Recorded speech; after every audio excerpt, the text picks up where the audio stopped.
Oui, merci Monsieur le Président. Et si vous le voulez bien, je défendrai en même Avec temps le plaisir. 1406 puisque c'est un amendement de repli. Je suis profondément attachée à la liberté d'expression et à la liberté de la presse.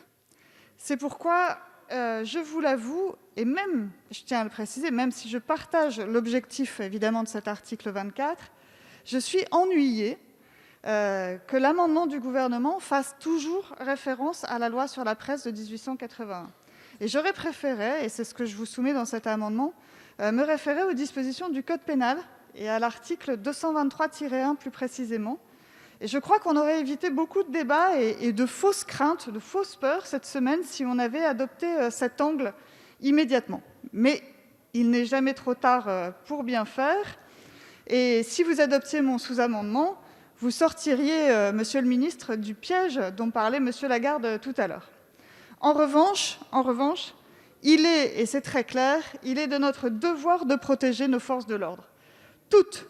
Et c'est pourquoi je propose d'intégrer dans le dispositif, je salue l'intégration de la police municipale, c'est vraiment le minimum syndical, me semble-t-il, mais j'intégrerai non seulement la gendarmerie, la police nationale et la police municipale, mais tous les fonctionnaires qui portent l'uniforme.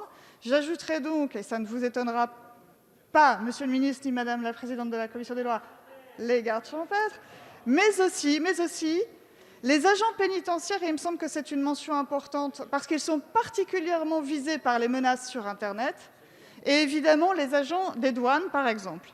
Alors parce que les menaces qui sont diffusées chaque jour sur les réseaux sociaux et qui sont accompagnées de photos des 10 fonctionnaires souvent, de leur adresse souvent également, et parfois aussi des photos de leur famille, c'est absolument inadmissible et c'est même abject.